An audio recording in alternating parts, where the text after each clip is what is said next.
reconnaissant ce soir de ce que tu es toujours le grand je suis, pas le j'étais ou le je serai.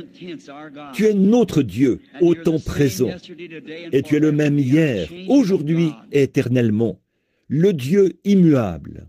Nous te remercions parce que nous avons le privilège de savoir cela, et cela nous a été révélé par le Saint-Esprit, et il nous a scellés avec lui dans le royaume de Dieu, par le signe qu'il nous a laissé. Nous en sommes tellement reconnaissants. Bénis-nous ce soir, alors que nous nous attendons à toi. C'est au nom de Jésus que nous faisons cette prière. Amen. Vous pouvez vous asseoir. Je dois placer quelques-uns de ces mouchoirs de ce côté-ci. Juste, nous allons prier pour les malades les autres soirs, si le Seigneur le veut. Nous allons le faire. Toutefois, j'ai dit à Billy, il est arrivé un peu tard ce soir, alors il n'a pas pu distribuer les cartes de prière, mais nous avons pensé peut-être le faire quand même pendant que je ferai un appel à l'hôtel ou autre chose.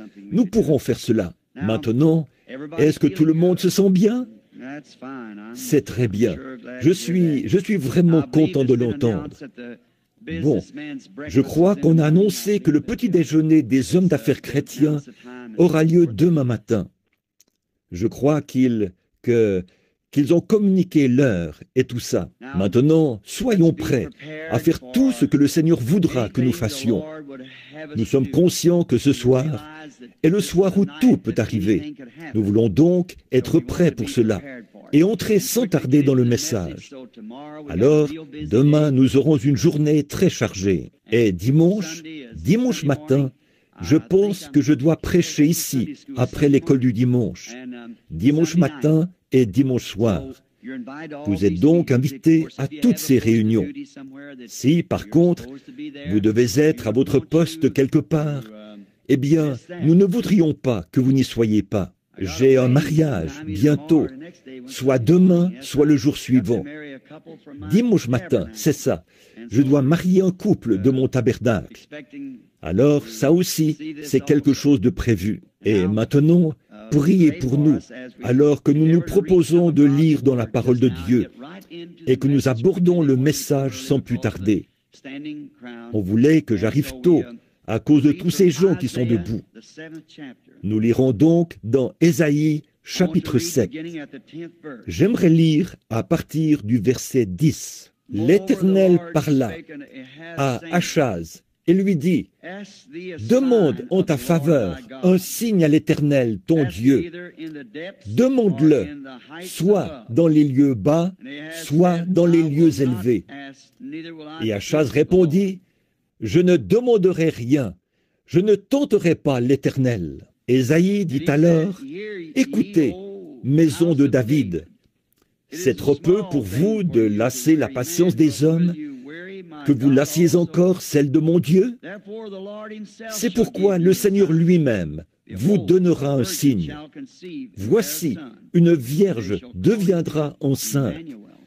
Elle enfantera un fils, et on lui donnera le nom d'Emmanuel. » Si je devais intituler ce sujet sur lequel parler pendant quelques instants ce soir, en me servant de ces notes que j'ai écrites cet après-midi, j'aimerais parler sur prendre pour sujet le super signe.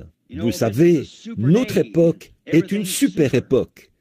Tout est super. Et nous voyons que les éclairs en zigzag dans le ciel, par une nuit nuageuse, nous indiquent qu'il peut certainement y avoir de la lumière dans les ténèbres. Nous sommes conscients de ça. Dieu connaissait la fin dès le commencement. C'est pourquoi il pouvait prévoir toutes choses, de sorte que tout concourt parfaitement à sa gloire. Et ça nous donne du courage de savoir que, quoi qu'il advienne, Dieu veille à ce que toute chose, que cette horloge marque l'heure parfaitement. Nous sommes parfois abattus, tout chavirés. Nous nous pressons, nous nous disons, « Oh, nous devons faire ceci ou faire cela. » Mais souvenez-vous, l'horloge de Dieu sera parfaitement à l'heure. Toutes ces choses doivent se passer comme ça. Tout doit se faire selon sa grande connaissance, sa prescience, car c'est par sa prescience qu'il a pu prédestiner, non pas par son désir, mais par sa connaissance. Dieu ne prédestine pas par son désir. Il ne veut pas qu'aucun périsse, mais par sa prescience, il savait qui l'accepterait et qui ne l'accepterait pas. Voilà pourquoi il peut faire concourir toutes choses au tic-tac de sa grande horloge, car il peut prédire la fin dès le commencement. Ainsi donc, il savait que nous vivrions en ce jour-ci. Il savait que notre époque serait celle-ci. Il avait des plans pour cette époque-ci. Il a eu des plans pour chaque époque. Et jamais aucun de ces plans n'a failli. Il est toujours à l'heure. Et celle-ci, on l'appelle un super âge. Tout ce que vous voyez de nos jours doit être super. Sinon, ça ne fait pas l'affaire. Si ce que vous avez n'est pas super, parce que c'est un super âge.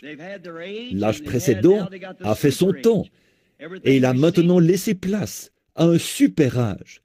Tout ce qu'on voit, on ne peut plus aller au magasin du coin et trouver un gros bloc de fromage exposé là, comme autrefois.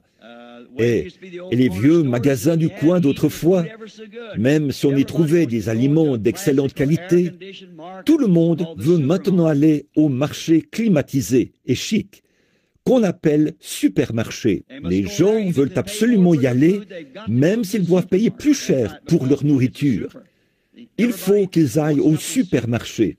C'est vrai, parce que c'est super. Voyez, tout le monde veut quelque chose de super. Et de nos jours, on ne peut pas se procurer une automobile ordinaire. L'ancienne Model T se ferait écraser là dans la rue. Ils ont de super voitures. Ford doit les rendre super. Chevrolet doit les rendre super. Tous les autres, s'ils veulent rester dans la course, ils doivent les rendre super. Tout est super, super, super. Après un certain temps, nous sommes arrivés à l'âge de l'air. Eh bien, on a eu l'avion à hélice. Et avant longtemps, on est arrivé avec un avion à réaction. Et maintenant, on a un super avion à réaction. Voyez, il faut que ce soit super. Sinon, ce n'est pas dans l'air du temps. Tout dans cet âge doit être super. Nous avions l'habitude de voyager sur ces grandes routes qu'il y avait là. Maintenant, on a de super autoroutes. Il doit y avoir 4 ou 5 voies pour aller dans un sens et 4 ou 5 voies pour aller dans l'autre. Sinon, on se fait heurter. Voyez, on doit avoir ces choses, car c'est un super âge, une super époque. Tout doit faire partie de ce qu'il y a de super. Nous pensons même avoir de super gens, ou plutôt, certaines personnes pensent être super, ou du moins, elles cherchent à se comporter comme si elles l'étaient. Une super race, une race qui veut dominer sur l'autre. De super églises, de super dénominations, tout devient super. Si ce n'est pas super, eh bien, ça ne fait pas l'affaire. Je pense que même les femmes adoptent un super accoutrement dans cet âge moderne. Ces chaussures à l'ancienne mode, il y avait du cuir là-dedans. On les achetait pour à peu près 3 $ la paire. C'étaient les meilleurs sur le marché. Il y avait plus de cuir là-dedans qu'il y en a dans une douzaine de paires aujourd'hui. Celles qui vous coûtent 25 $. Mais il faut que ce soit un super genre. Vous savez, des talons à peu près hauts comme ça, les orteils à découvert, mais c'est super. Vous voyez, c'est la mode. Il vous faut pratiquement avoir de super formes pour marcher avec. Vous voyez, c'est vrai. Je trouve que tout est devenu fou, voyez. Mais c'est un super âge. C'est une super époque. Tous ces signes indiquent une obscurité spirituelle. Nous voyons se produire toutes ces choses, super, super, super. Si seulement nous pouvions nous en rendre compte. On est pressé, on doit arriver là. Et que fait-on une fois arrivé? On avait l'habitude de rentrer du travail à pied. Les enfants avaient l'habitude de se rendre à l'école à pied. Et maintenant, ils ont des autobus qui viennent les chercher à la porte pour les amener à l'école et les ramener de l'école. Et puis, on investit un demi-million de dollars dans une salle de récréation pour leur permettre de faire un peu d'exercice, sans quoi ils meurent. Eh bien, ils avaient l'habitude d'en faire quand ils marchaient pour aller à l'école. Un super âge, c'est vrai ça, n'est-ce pas? Il en faut même pour les églises. Il n'y a pas assez d'activités parmi les gens. On doit leur faire une pièce où ils peuvent tous jouer et sauter en l'air. Avant, c'était l'esprit qui leur faisait faire ces choses. Mais maintenant, ils doivent se rendre là-bas. C'est une sorte de super moment. Voyez, tout cela mène à une obscurité spirituelle. La grande époque dans laquelle nous vivons. Vous savez, son peuple, le peuple de Dieu de la Bible, a toujours été averti par Dieu. Il doit guetter les signes du temps. Jésus, quand il était sur terre, il a dit aux pharisiens de son époque, il a dit, « Vous, pharisiens aveugles », il a dit, « Vous sortez le soir, vous observez et voyez que le ciel est clair et rouge. » Il a dit, « Demain, direz-vous, il fera beau. » Et il a dit, « Ensuite vous sortez et le ciel est sombre, il semble en colère. Et là, demain, il y aura de l'orage. » Il a dit, « Vous savez discerner l'aspect du ciel, mais le signe du temps, vous ne pouvez le discerner. » Il a dit, « Si vous me connaissiez, vous connaîtriez aussi mon jour. Si vous aviez connu Moïse, il a dit, vous m'auriez connu, parce que Moïse a écrit à mon sujet. En d'autres termes, comme je le disais, ils auraient reconnu que l'écriture qui devait s'accomplir en ce jour-là était en train de s'accomplir. Mais ils n'ont pas reconnu cela. Ils avaient le regard tellement fixé sur leurs traditions et ces choses qu'ils ne pouvaient pas voir l'écriture même qui se dévoilait devant eux. C'est à cela que j'aimerais comparer cet âge. Parfois, même parmi de braves gens, il y en a qui manquent de voir cela. Ils s'éloignent tout simplement. Et en toute honnêteté, cela me découragerait si je ne savais pas ce que Jésus a dit à ce sujet. Personne ne peut venir si mon Père ne l'attire. Et tous ceux que le Père m'a donnés viendront. Ils ne seront jamais capables de voir cela. Il a dit, Ésaïe a bien parlé de vous en disant, vous avez des yeux et vous ne voyez pas, des oreilles et vous n'entendez pas. Ça fait vraiment pitié, mais c'est comme ça qu'ils étaient. Et maintenant, nous voyons à peu près la même chose aujourd'hui. Quand nous savons que nous vivons à l'heure où une obscurité profonde doit couvrir la terre ainsi que les gens, et nous voyons que toutes ces réalisations modernes et toutes ces choses de ce super âge dans lequel nous vivons, tout cela ne fait qu'indiquer une obscurité profonde dans le domaine spirituel. Nous sommes dans l'âge de l'église de Laodicée, où les gens sont tièdes. Ils peuvent bien aller à l'église, et c'est ce que font les gens, et ils semblent avoir le zèle pour aller à l'église. Mais pour ce qui est d'avoir la moindre connaissance de l'esprit, de l'heure à laquelle ils vivent, certains sont complètement aveugles à ces choses. Quoi que Dieu fasse, et combien même ce serait prouvé par sa parole, ils ne peuvent tout simplement pas voir cela. Je me demande si ça ne ressemble pas un peu à ce qu'il avait dit. Nous avons des yeux, mais ne voyons pas. Nous devrions regarder autour de nous et voir que toutes ces choses qui se passent indiquent que la fin est proche, parce que ce sont ces choses qui ont été prédites pour cette époque. J'aimerais que vous remarquiez l'immuable continuité de la parole de Dieu et de ses œuvres. Voyez, il ne change jamais son programme. Il ne change jamais ses voies. C'est tout à fait parfait. Les Écritures sont dans une parfaite continuité. Tout ce que Dieu fait est en continuité avec les choses qu'il a déjà faites. Voyez? Et ce qu'il a fait une première fois, eh bien, il en fera de même une deuxième fois. Et pour bien vous le prouver, il a établi des lois pour la terre. Et il a toujours donné un signe à son peuple avant qu'un événement arrive. Eh bien, c'est ce qu'il a toujours fait. Et il le fera toujours, parce qu'il est le Dieu immuable. Je suis Dieu, il a dit, je ne change pas. La façon dont il a établi son programme au commencement, il en est ainsi dans chaque âge. Il ne le change jamais. Eh bien, il a déterminé que la rotation du monde se ferait en 24 heures. Nous avons beau avoir l'heure d'été et toutes sortes d'heures, mais tout cela ne change jamais la rotation du monde. La Terre effectue une rotation complète toutes les 24 heures. Une rotation complète. Il ne modifie jamais les saisons.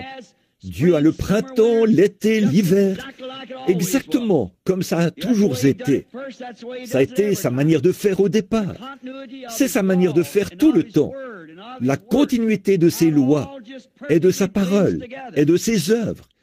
Comme toutes ces choses s'harmonisent parfaitement. Alors, si nous pouvons voir ce qui a été, nous pourrons savoir ce qui est et ce qui sera. Vous pouvez baser votre réflexion sur cela, car l'Écriture dit qu'il est le même hier, aujourd'hui et éternellement. Nous le remarquons avant l'arrivée du printemps. Observez quelques-unes de ces lois. Quand vous voyez les arbres bourgeonner, il a dit, vous savez que l'été est proche. Le printemps est un signe annonciateur de l'arrivée de l'été. C'est une loi. Ça se passe toujours comme ça. On n'a pas l'été, puis, à peu près au moment où arrive l'hiver, les feuilles qui apparaissent. Non, on a d'abord les feuilles, parce qu'elles sont un signe annonciateur de ces lois de la nature, de l'arrivée du printemps. Ça ne rate jamais. Quand vous voyez les arbres commencer à devenir tendres au niveau de l'écorce, et les petits bourgeons commencer à se gonfler, vous savez que c'est un signe qui indique que le printemps est là, qu'il s'installe. Quand vous voyez l'automne, avant qu'il y ait de la gelée ou quoi que ce soit d'autre, et les feuilles qui tombent des arbres, vous dites, bon, c'est bientôt l'automne. Comment le savez-vous? Parce que les feuilles tombent. La nature se prépare pour cela. C'est pareil chaque année. Les changements atmosphériques, c'est aussi un signe qu'il nous donne. On peut sortir et observer, comme il l'a dit. Vous voyez que le ciel est d'un rouge sombre. Demain, il y aura de l'orage. Et ça, il ne le change jamais. Il nous avertit toujours. On peut sentir l'air commencer à s'humidifier longtemps avant l'orage et observer comme toute la nature s'accorde avec cela. C'est un signe. Comme je l'ai souvent dit, même s'il n'y avait pas de Bible, j'aurais su qu'il y avait un Dieu, juste en observant le fonctionnement de la nature. Ce sont ces lois. Elles sont toutes en continuité, les unes avec les autres. Sa parole est dans une continuité. Elle ne peut pas faillir. Ces signes sont en continuité avec le temps. Les signes s'accordent avec la Bible. Les signes sont là, en plein dans la lune. Les signes sont là, en plein dans le ciel. Les signes sont là, en plein sur la terre. Les signes sont là, en plein dans l'Église. Et aujourd'hui, nous pouvons parcourir l'église du regard et voir que le signe de sa venue est bien là. Prenez par exemple la façon dont les choses se perdent dans la nature. J'ai été là-haut, dans les bois du Nord, où j'ai l'habitude de chasser. Et avant que la première vague de froid arrive, les petits canards quittent la Louisiane. Ils montent là-haut, font leur nid et font éclore leurs petits.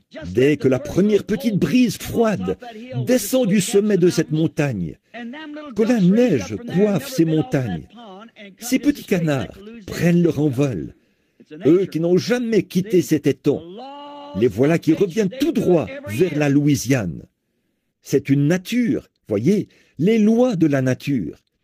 Ils font cela tous les ans. Et alors, avant longtemps, quand le soleil brûlant de la Louisiane se met soudainement à taper, ici en Louisiane, regardez-les se rassembler tous, se regrouper de nouveau et retourner tout droit vers les montagnes. Observez les oies près d'ici, au Texas, où elles vont en grand nombre.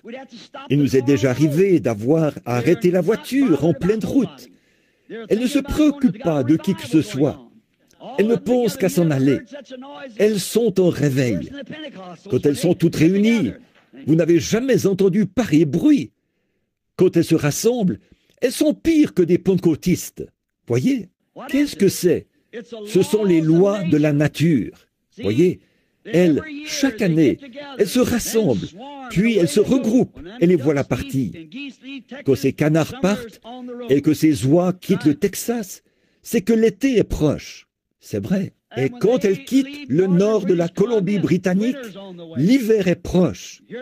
Vous entendez ces oies passer là-haut, pousser des cris comme elles le font, alors qu'elles se dirigent vers le sud.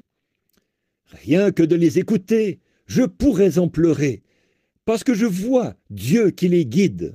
Qu'est-ce qui les guide à travers les airs où il n'y a pas de chemin, alors qu'elles ne sont rien d'autre que des bêtes? Qu'est-ce qui fait cela? Quand je l'entends qui descend en poussant des cris, ce chef de file là-bas, qui suit son propre chemin en quelque sorte. Peut-être n'a-t-il jamais volé jusqu'en Louisiane avant ça, mais il s'y rendra. Ne vous faites pas de soucis, il a en lui quelque chose qui lui dit où aller. Il prend son envol, il conduit la volée. Tout le groupe arrive. Peut-être ne sont-elles jamais venues ici avant, mais lui, il sait exactement où les rizières ont du riz, parce qu'il a quelque chose qui le guide. C'est une nature. Puis, au printemps, il repart, après avoir passé l'hiver ici, où il faisait doux et chaud. Pourquoi? C'est la nature qui s'exprime. Ce sont les lois de Dieu. Ces signes précèdent toujours ces événements, tout comme le font ces choses. Quand vous voyez les oies s'en aller, les bourgeons apparaître, les feuilles tomber, voyez, c'est la continuité de la nature qui s'enchaîne. Les lois de la nature de Dieu s'enchaînent. Et il fait toujours précéder ces événements de quelque chose. Ça s'est toujours passé comme ça. Ça n'a jamais failli et ça ne faillira jamais. Si nous suivons simplement la continuité de la parole de Dieu, nous ne faillirons jamais, nous non plus. Si nous ne suivons pas la tendance moderne du jour en essayant d'injecter quelque chose d'autre, mais que nous suivons simplement la continuité de la chose pour cet âge, observez ce qui arrivera. Nous rentrerons tout droit à la maison, nous aussi, un beau jour. C'est ce qui arrive toujours, et ça ne faillit jamais. Les prophètes sont le signe principal. Le signe principal de Dieu, c'est un prophète. Maintenant, je vais parler de cela pendant quelques instants. Ils sont sa parole manifestée pour cet âge-là. Voilà pourquoi un prophète est toujours le signe principal de Dieu. Il n'a jamais envoyé de jugement sur la terre sans avoir premièrement envoyé un prophète. Remarquez bien et sondez les Écritures. Un prophète est le signe principal de Dieu pour son peuple. C'est une personne qu'il a envoyée, une personne en particulier, comme Noé, comme Moïse et Élie et les prophètes. Il les envoie pour manifester la parole pour cet âge-là, pour donner un avertissement à son peuple. Tout comme il envoie une vague de froid sur les canards, pour les faire fuir du nord vers le sud. La continuité dans la nature, la continuité dans la parole. Il ne manque jamais de faire cela. Si, pour les faire fuir vers le sud, il a fallu du froid, il faudra du froid l'année suivante pour les faire fuir vers le sud. Si, pour les pousser à retourner là-bas, il faut de la chaleur, il faudra de la chaleur l'année suivante pour les pousser à retourner là-bas. Et quand Dieu est sur le point d'envoyer un jugement, avant qu'il envoie un jugement, il envoie un prophète, et il manifeste sa parole. Il confirme la parole de cet âge-là. C'est ce qu'il a fait dans tous les autres âges. Il a promis de le faire dans cet âge-ci. Et il le fera dans cet âge-ci. Quoi que les gens disent, il le fera quand même. Parce qu'il ne peut pas rompre sa continuité. C'est comme ça qu'il a planifié les choses. Il les a toujours faites de la même façon.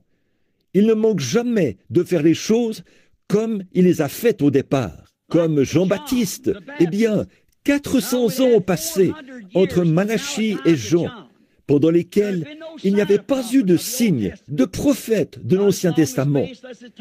Cela a été la période la plus longue, sauf au temps des juges, sans qu'il y ait de prophète. Qu'est-ce qu'il y avait? Pourquoi n'y avait-il pas de prophète en ce temps-là? Il n'y avait pas de parole à signer pour ce temps-là. Il aura fallu attendre le moment propice. Il aura fallu attendre. La prophétie de Malachie déclarait, c'était Malachie 3, « Voici, j'envoie mon messager devant ma face. Il préparera mon chemin devant moi. » Malachie 3, 1. Maintenant, ça c'était la prophétie de Malachie au sujet de la venue du Seigneur Jésus. Rien ne devait avoir lieu pendant cette période-là.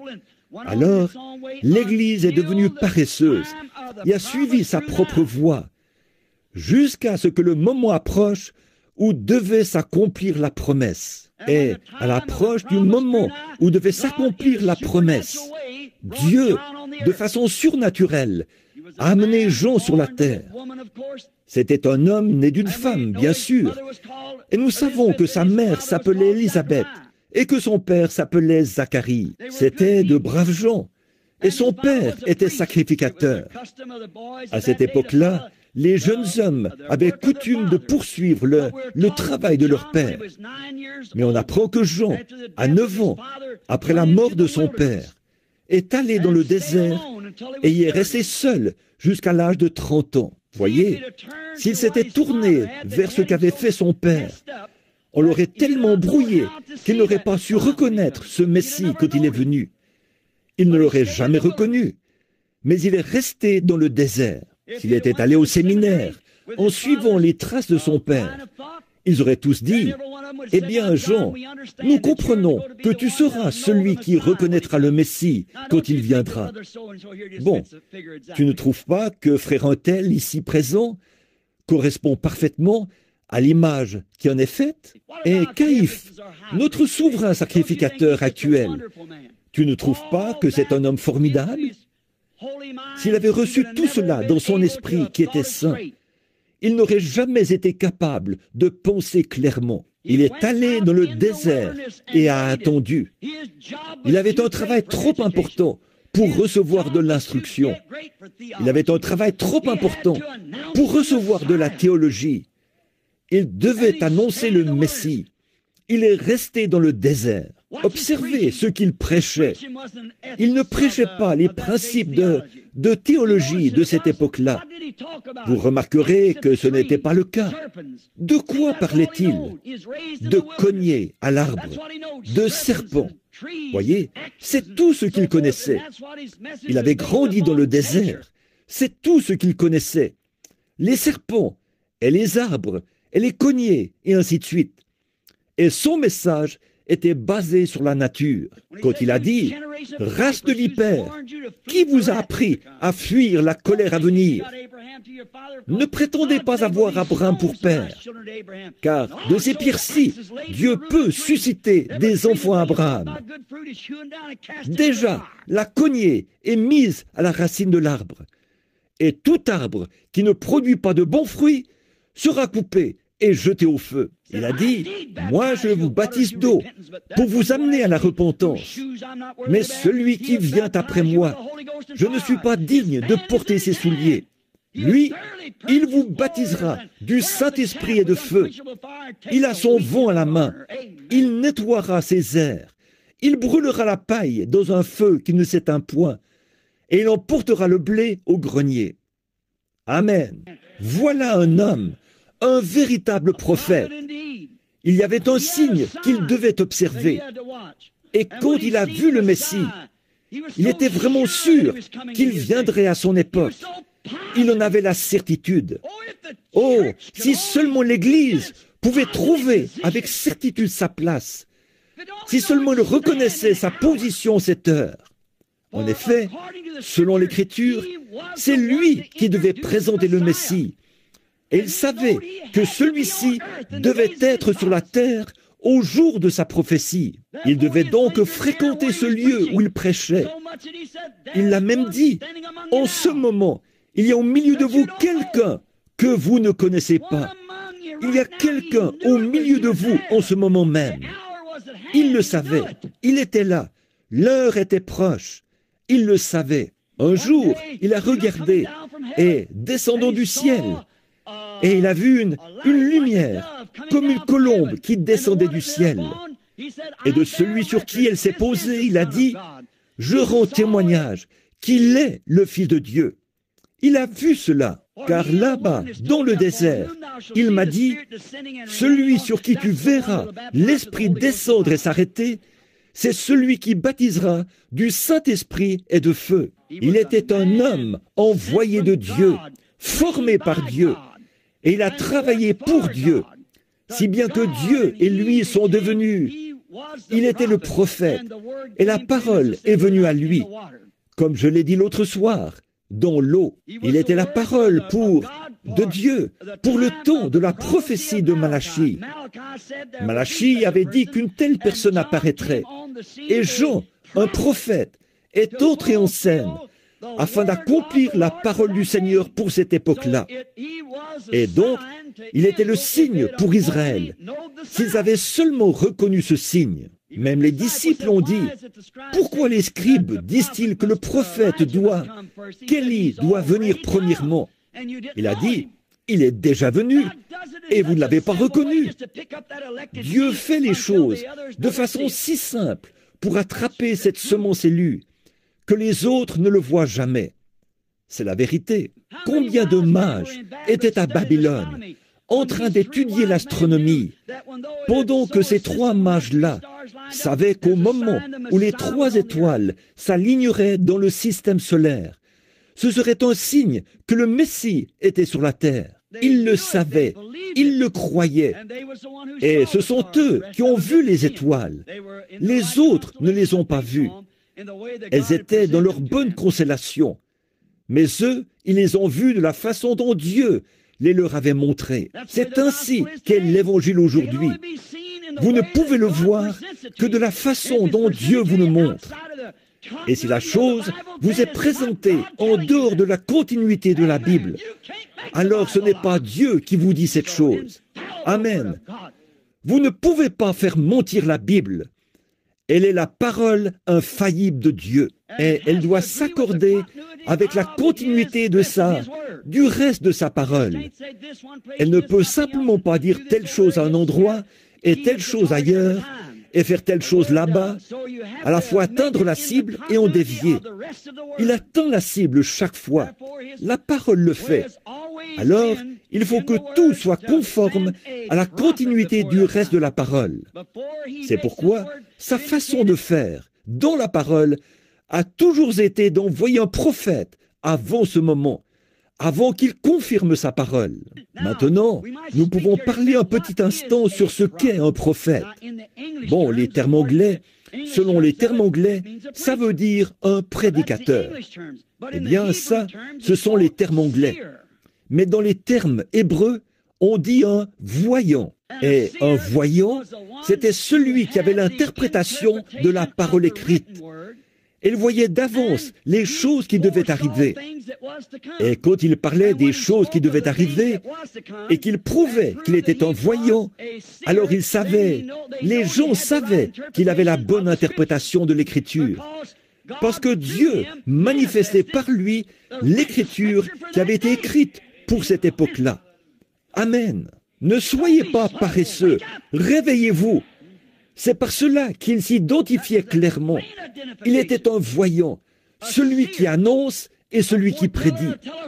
Et le seul moyen pour eux de savoir qu'ils recevaient la bonne interprétation de l'Écriture, c'est que ce qu'il disait s'accomplissait. Ils savaient alors qu'il avait été appelé de Dieu, que c'est Dieu qui avait dit cela. Et là, ils constataient qu'effectivement, la chose arrivait parfaitement dans la continuité de la parole pour cette époque-là. Jésus a dit, sondez les Écritures.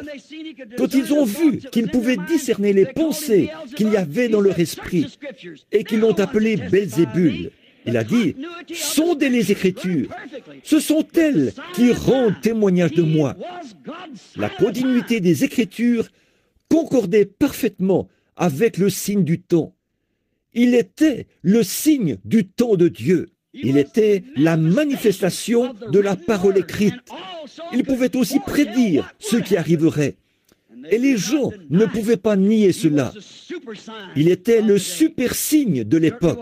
Certainement, remarquez la continuité de sa parole immuable. Et aussi le Saint-Esprit. Jésus a dit, quand le Saint-Esprit sera venu sur vous, il vous rappellera ou vous révélera ces choses que je vous ai dites. Et il vous annoncera aussi les choses à venir. Or, la Bible, les gens disent aujourd'hui, un prophète, ça n'existe nulle part. Dans ce cas, pourquoi Paul a-t-il établi cela dans l'Église? Il y avait premièrement des apôtres, puis des prophètes, des docteurs, des pasteurs et des évangélistes. Il y en avait certainement. C'est le Saint-Esprit qui est le prophète. Quand lui, le Saint-Esprit, sera venu sur vous, il vous les révélera, ou vous les enseignera, ou vous les montrera. Ces choses que je vous ai dites, elles étaient toutes sous forme d'énigmes. Vous ne les comprenez pas maintenant, parce qu'elles ne concernent pas votre âge. Mais quand le Saint-Esprit sera venu, il fera s'accomplir ces choses conformément à la promesse.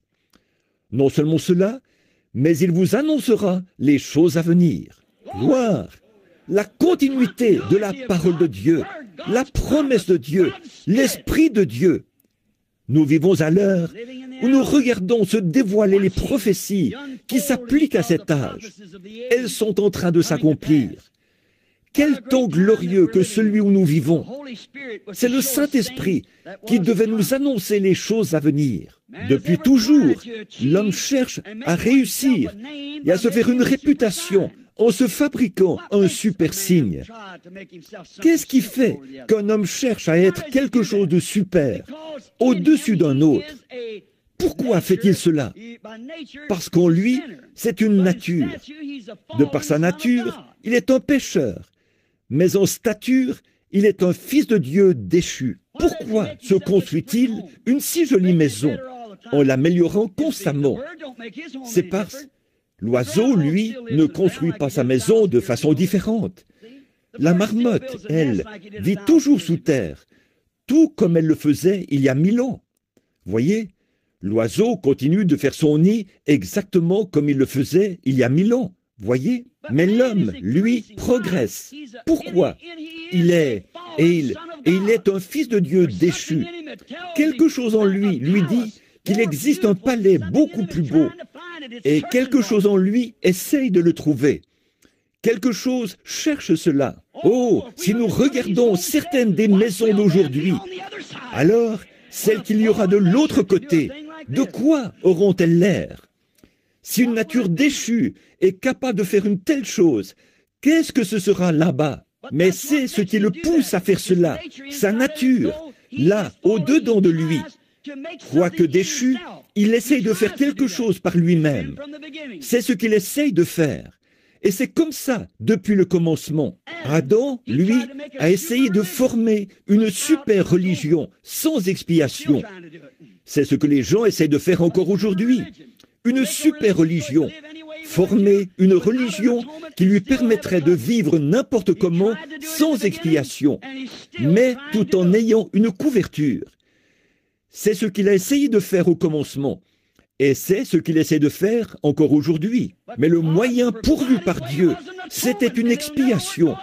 Ça ne marchera jamais autrement. Ça doit revenir à une expiation. Nimrod a cherché à bâtir une super tour, une tour religieuse. S'il y avait quelqu'un qui, une petite tour, aurait fait 9 mètres de haut, mais lui, il voulait construire quelque chose de super, quelque chose de plus grand. Il s'est donc bâti une tour. Ça, c'était à son époque à lui. Nebuchadnezzar voulait bâtir une super ville. Il s'est servi du modèle du ciel. Les jardins suspendus, le fleuve d'Euphrate, là, près du trône, comme l'eau de la vie, le fleuve de la vie, qui coule près du trône de Dieu. Il a essayé de construire une super ville. Il y a quelques années, les États-Unis ont essayé de construire un super navire. Ils l'ont construit, puis ils ont dit, il ne coulera jamais, impossible qu'il coule. Dieu a envoyé le Titanic au fond de l'océan. Ça montre bien que les réalisations de l'homme ne valent pas grand-chose au bout du compte. Tout n'est que poussière et retourne à la poussière. Tout ce qui est en lui. Aujourd'hui, la Russie essaye de susciter un super savant capable d'accomplir des choses scientifiques pour conquérir le monde. Il n'y a pas longtemps, en France, les gens pensaient qu'ils pouvaient continuer à avoir leurs femmes, leur vin et à se payer du bon temps. Alors ils se sont construits ce qu'on a appelé une ligne Maginot. Ils ont braqué tous leurs canons sur l'Allemagne, l'ennemi juré. S'ils osent s'approcher, nous vivrons comme bon nous semble. Et nous construirons une grande ligne, une super ligne par ici. On la construira en béton, on braquera nos canons. Et s'ils osent venir, on appuie sur un bouton, ça ouvre le feu. Et les explosions les renvoient en Allemagne. L'Allemagne l'a contourné. Ils avaient oublié. Nous aussi, nous avons oublié. Dieu, par sa main puissante, montre à ce monde qu'il ne peut pas subsister. Mais les gens veulent un super signe. Ils se sont construits une ligne Maginot et l'Allemagne l'a contournée parce qu'ils avaient oublié. Ils auraient pu installer le canon sur une tourelle, le faire pivoter de l'autre côté et tirer. Ils avaient oublié de le faire. C'est exactement ce que l'Église oublie aujourd'hui. Ils ont une super Église. Ils ont une super dénomination.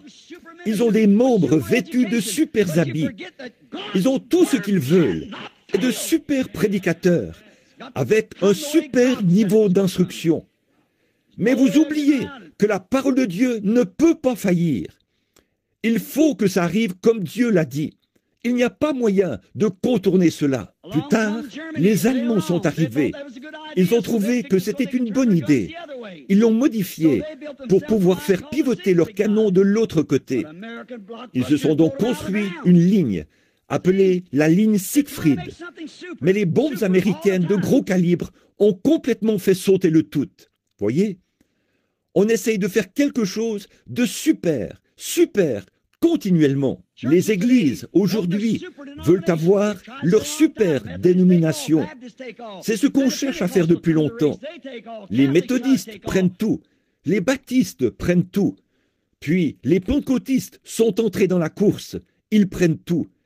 Les catholiques cherchent à tout rafler. Alors, ils constatent qu'en étant un petit groupe de gens dispersés, ils n'y arrivent pas. Mais les réunir, voilà qui semble tout à fait conforme à l'Écriture. Réunissons-nous, réunissons-nous. C'est comme ça que nous y arriverons.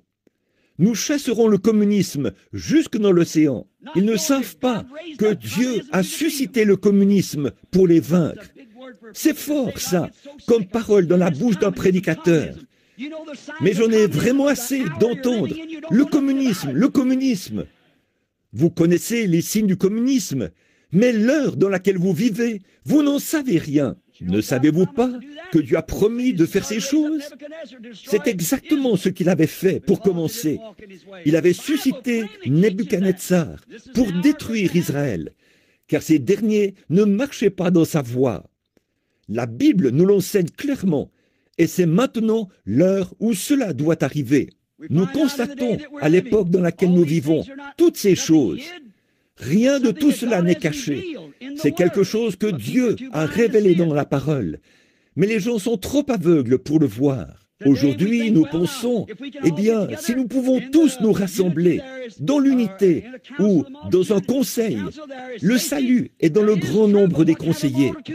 C'est vrai, mais de quel genre est ce grand nombre dans lequel vous tenez conseil? Comment pouvez-vous marcher ensemble?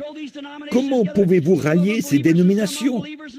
Quelques-uns qui sont croyants, et quelques-uns qui sont incroyants, et quelques-uns qui sont soi-disant croyants. Comment pouvez-vous les rassembler et marcher ensemble? Comment deux hommes peuvent-ils marcher ensemble s'ils ne sont pas d'accord? Ça aussi, c'est écrit. Regardez ce qu'ils font là. Ils forment ensemble un grand nombre. Une fois dans la Bible, ils avaient fait la même chose. Quand Akab était en difficulté, ou quand Akab avait fait venir Josaphat depuis la Judée pour voir si ce dernier voudrait bien prendre ses armées et l'aider à livrer bataille. Et Josaphat, un croyant qui n'était plus en contact avec son Dieu, s'est rendu là-bas et a dit, oui, il a dit, il y a une étendue de pays là-bas qui nous appartient. Elle est à nous. Dieu nous l'a donnée. Le prophète Josué nous a donné cette terre en partage. Et nous voyons maintenant qu'elle appartient à l'ennemi. L'ennemi, il cultive du blé qui devrait servir à nous remplir le ventre, à nous, les Hébreux. Et voilà que ces hommes l'emportent là-bas, chez l'ennemi. Il a dit, monterons-nous? Monteras-tu avec moi? Eh bien là, Josaphat, sans prendre le temps d'y réfléchir, a dit, mais bien sûr, mes chars sont à toi, mes cavaliers sont à toi, mes soldats sont à toi. Nous sommes frères, mettons-nous d'accord. Nous ferons une alliance et nous monterons. Soudain, l'idée lui vient. Il vaudrait mieux d'abord que nous consultions Dieu. Oh là là, avant de vous joindre à cette chose, il vaudrait mieux d'abord que vous consultiez Dieu. Il vaudrait mieux que vous sachiez ce qu'il en est, avant d'entraîner votre Église dans une telle Babylone. C'est ce que vous devrez faire. Autrement, vous recevrez la marque de la bête. Mais bon, allez-y, ils ont dit, Akab a dit, certainement, j'aurais dû y penser. Il a dit, j'ai 400 prophètes hébreux là-bas, dans le séminaire. Ce sont les meilleurs du pays. Il n'y en a pas de meilleurs, nulle part. On va aller les chercher. Là, les prophètes sont arrivés. Et ils ont tous prophétisé. Bien sûr, leur façon de voir les choses était parfaitement la bonne, selon eux. Ils ont dit, certainement, cela appartient à Israël. Si Dieu l'a donné à Israël, cela appartient à Israël. Mais pour que Dieu vous donne ces choses, il y a des conditions. C'est ce que je pense des dons de l'Esprit dans l'Église aujourd'hui. Tant de gens disent que les dons y sont indispensables. Mais ils ne s'y trouveront que sous certaines conditions. Il n'y a pas longtemps, un prédicateur célèbre m'a dit, « Pourquoi n'arrêtez-vous pas de vous en prendre aux femmes et aux hommes pour ceci, cela ou autre chose ?» Il a dit, « Ils vous considèrent comme un voyant, comme un prophète. » Il a dit, « Pourquoi ne leur enseignez-vous pas comment recevoir le Saint-Esprit et de grands dons ?» J'ai répondu, ça leur servirait à quoi? Il a dit, ce que vous devriez faire, c'est leur enseigner de meilleures choses, plutôt que d'essayer de leur dire comment ils doivent couper leurs cheveux et porter leurs vêtements et tout ça. Vous ne devriez pas faire cela. J'ai répondu, comment vais-je pouvoir leur enseigner l'algèbre alors qu'ils ne veulent rien entendre de leur ABC? Voyez, comment allez-vous vous y prendre? Dieu donne ses dons sous certaines conditions. Et ce pays appartenait à Israël, à condition qu'ils restent fidèles à Dieu. Mais regardez le renégat qui leur servait de pasteur là-bas. Il avait laissé entrer l'idolâtrie et toutes ces choses. Mais ces prophètes croyaient que cela appartenait à Dieu, à Israël, que c'était un don fait à Israël, et qu'ils devaient donc en prendre possession. Il se passe la même chose aujourd'hui. Mais souvenez-vous, alors qu'ils avaient tous prophétisé d'un même accord, et que l'un d'entre eux, je crois que c'était Sédécias, s'était fait 2 grandes cornes de fer. Il a dit, avec ces cornes, tu repousseras les Syriens, tu les chasseras du pays. Mais cela ne convenait tout simplement pas à Josaphat, ce brave homme religieux d'une haute moralité. Il a dit, eh bien, n'en aurais-tu pas un autre? Un autre? Alors que nous en avons 400? Tous les 400, d'un même accord, disent, nous allons avoir un conseil des églises. Nous allons simplement faire cela. Voyez, ils étaient tous unis. Il a dit, ils sont tous d'accord. Il a dit, alors pourquoi ne viens-tu pas tout simplement et ne montes-tu pas avec moi? Il a dit, n'y en a-t-il pas encore un que tu puisses consulter à ce sujet? Un qui soit en contact avec Dieu? Il a dit, oui, il y en a encore un, mais je le hais vraiment. Voilà. Oh, que le roi ne parle pas ainsi, a dit Josaphat. Allons le consulter et voyons ce qu'il en sera. Il a dit, il y en a encore un, oui, je le connais, le fils de Jimla. Il a dit, Michée, mais il a dit, je le hais. Il a dit, il appelle toujours des malédictions sur moi. Il est toujours là à me dire que je suis dans l'erreur et que c'est l'enfer qui m'attend. Il a dit, je déteste même l'entendre prêcher. Tous les autres ministres ne veulent pas de lui dans leurs églises. Il a dit, ça fait longtemps qu'on l'a chassé de l'association. Il a dit, je ne sais même pas où on peut le trouver. Oh, il a dit, que le roi ne parle pas ainsi. Allons le chercher. Et donc, un membre de l'association est parti à sa recherche. Il a dit, bon, Michée, voilà ta chance de récupérer ta carte de membre. Tu n'as qu'à dire la même chose que les autres. Vois-tu, si tu veux bien le faire, être du même avis que nous, à savoir que nous devons tous adhérer au conseil, nous y rallier tous ensemble, tu seras l'un des nôtres. Oh, mais Dieu a toujours quelqu'un qui restera fidèle. Il a dit, le Seigneur Dieu est vivant.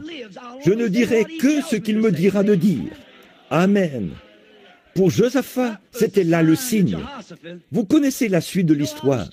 Et il a dit, ce que Dieu a dit, voilà. Même s'ils étaient 400 réunis en conseil contre lui, il a tenu ferme. Et pour Josaphat, c'était un signe. Alors Josaphat a refusé d'y aller. Eh bien, nous en avons vu le résultat, parce que la parole de cet homme concordait parfaitement avec la parole que le prophète avait prophétisée pour l'époque d'Akab. Puisqu'il a pris le juste Naboth et qu'il l'a fait mourir, et tout ça, Dieu lui a dit, par le prophète Élie, les chiens lécheront ton sang. C'est exact. Et les choses qui allaient se passer, et comment il mangerait Jézabel. Il a prophétisé. C'était la parole. Et Michée était celui qui pouvait accomplir cela. Amen. Il était un signe prophète pour cette époque-là. Si seulement les gens l'avaient écouté. Ça n'a jamais failli. Dieu en envoie toujours un. Tout le monde désire toujours recevoir un signe. Nous sommes censés chercher des signes, c'est vrai, mais des religieux, des signes scripturaires, pas des signes religieux, des signes bibliques. Tout le monde allait être en quête d'un signe. Et on savait que cette époque serait une super époque. Dieu avait vu la fin dès le commencement. Alors il a dit, je leur donnerai un signe, un super signe. Je leur donnerai un signe éternel. Amen. Je leur en donnerai un qui ne faillira jamais et qui ne disparaîtra jamais. Amen. Ils veulent un signe, alors je leur en donnerai un super signe. Il n'est pas venu dans les raffinements du monde, de la façon dont les gens s'attendaient à le voir venir. Mais qu'est-ce qu'il a dit? Une vierge concevra. Amen. C'était un signe. C'était un super signe. Une vierge concevra. Amen. Un super signe. Pas un signe naturel, mais un super signe. Une vierge qui conçoit. Voyez, un signe surnaturel. Surnaturel. C'était un super signe, car jamais une vierge ne l'avait fait auparavant. Mais elle concevra. Qu'est-ce que ce serait? On l'appellera Emmanuel. Comment cela se fera-t-il? Dieu et l'homme deviendront un. Le voilà, le super signe. Oh Dieu, Si seulement le monde pouvait voir cela, que Dieu et l'homme sont un. Le super signe, c'était ce premier homme en qui Dieu a pu entrer. Tout ce que Dieu était, il l'a déversé en Christ. Et tout ce que Christ était, il l'a déversé dans l'Église. Le super signe, Dieu et l'homme réunis. Voilà ce que serait le super signe du dernier jour, alors que toute la Bible devait s'accomplir dans les derniers jours. Un super signe, une vierge concevra. Et cette conception, quand il sera enfanté, ce sera Dieu manifesté en chair. Un super signe. Ils n'y croient toujours pas, mais c'est quand même arrivé. Encore aujourd'hui, c'est un super signe. Remarquez, le super signe. Les gens ont des surhommes aujourd'hui. Ils ont des histoires fictives sur des surhommes et des super choses en tout genre. Mais l'Église a un super signe. Dieu de retour dans l'Église, manifesté dans la chair humaine. Dieu uni à l'homme, sans contredit, son super signe. Remarquez, le signe éternel, un signe infaillible qui ne faillira jamais. L'homme est, la parole et l'homme deviennent un. Quand la parole de Dieu et l'homme deviennent un, comme le déclare Jean, chapitre 1. Au commencement était la parole, et la parole était avec Dieu, et la parole était Dieu, et la parole a été faite chair, et elle a habité parmi nous. Voilà le super signe. Oh, si c'était le super signe de cette époque-là, alors, quand ce même esprit qui était sur Jésus-Christ entre dans son Église pour manifester la parole écrite pour aujourd'hui, c'est encore le super signe. L'Église peut avoir le signe du conseil. Elles se rassemblent toutes pour une fausse paix mondiale et tout ce qu'elles aspirent à être. Les baptistes peuvent dire « Nous en avons eu 1 million de plus en 44 ». Les méthodistes peuvent se vanter comme ils le veulent. Les unitaires ou les trinitaires, ou quoi qu'ils soient. Mais le super signe demeure. Dieu reste toujours fidèle à ce super signe. C'est Dieu dans l'homme, manifestant sa parole écrite. Sa parole, quand le Saint-Esprit sera venu sur vous, il vous révélera ces choses, il vous les montrera, et il vous annoncera les choses à venir.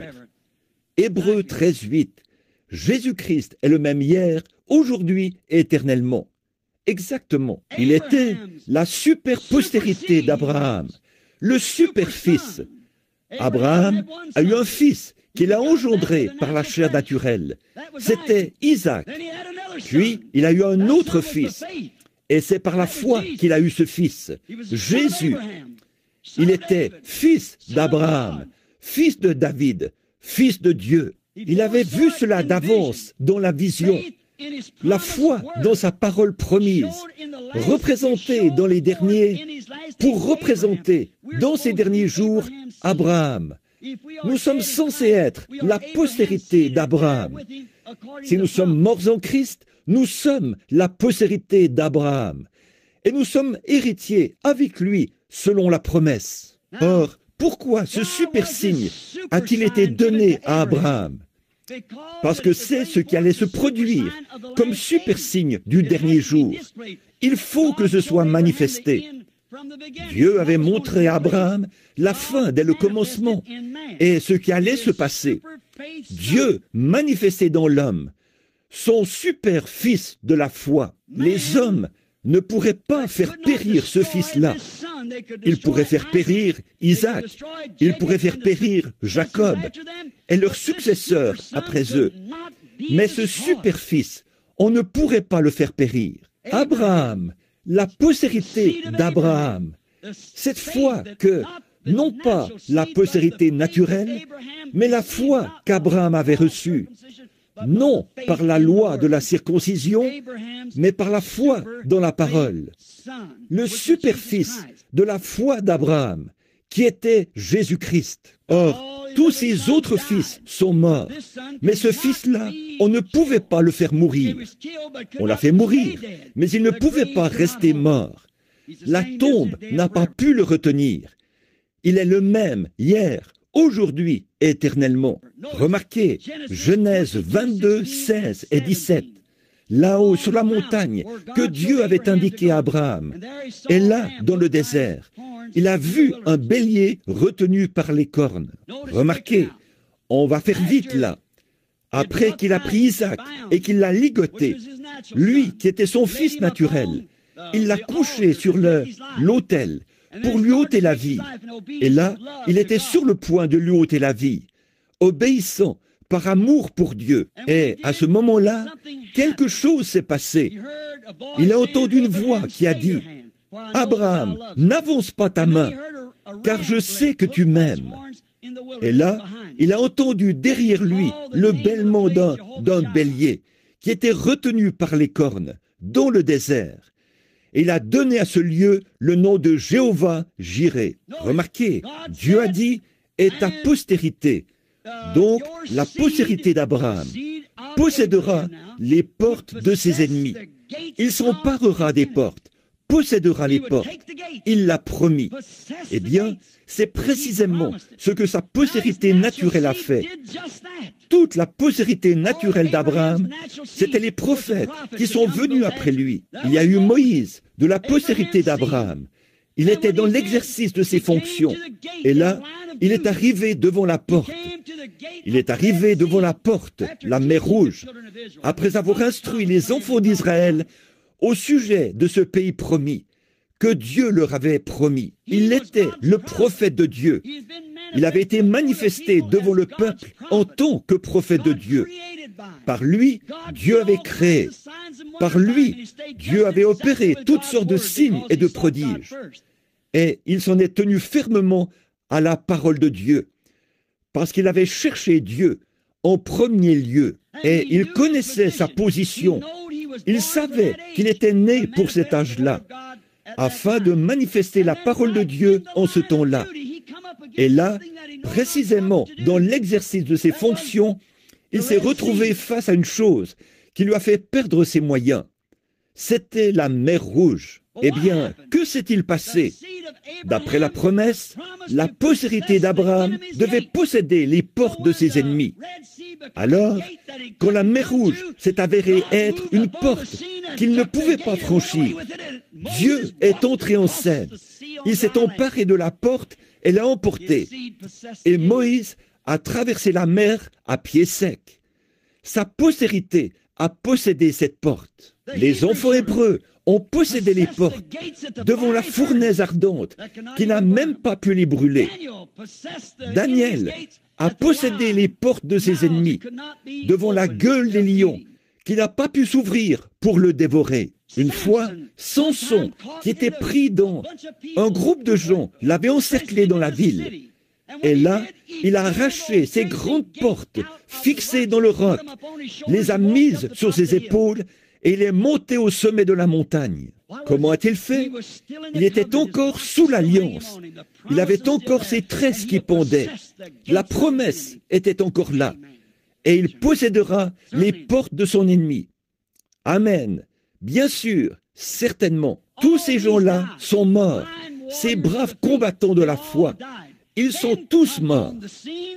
Alors, la super postérité d'Abraham est entrée en scène.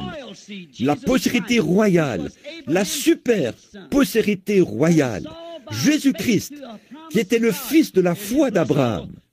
En effet, il avait vu par la foi, grâce à une promesse de Dieu, qu'en lui tous seraient bénis, qu'il serait père d'une multitude de nations.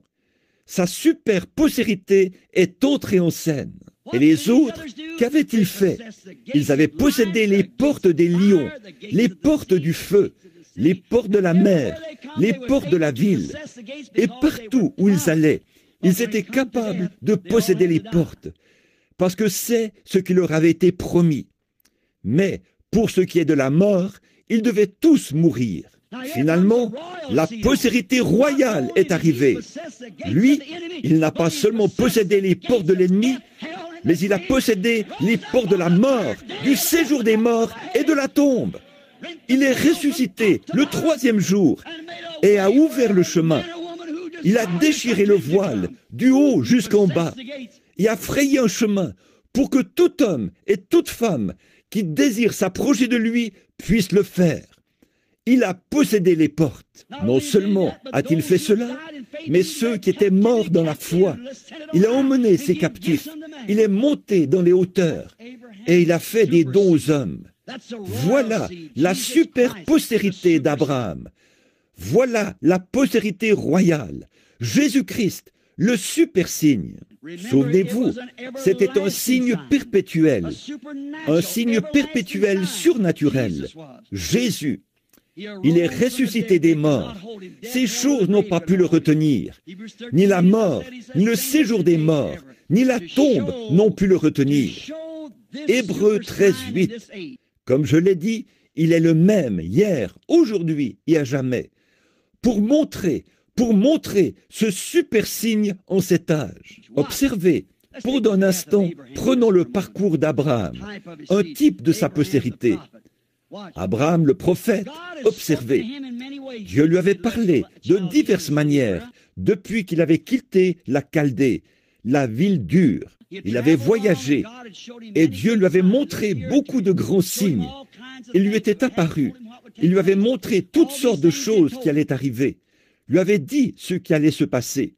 Il lui avait dit toutes ces choses. Mais avant qu'il reçoive son fils promis, il se tenait près de la porte des gens des nations, juste au-dessus de Sodome.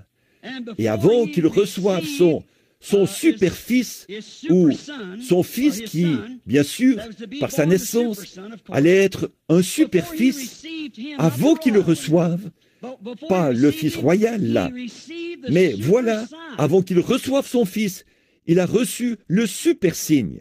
Qu'est-ce que c'était? Dieu est descendu le rencontrer sous la forme d'un homme.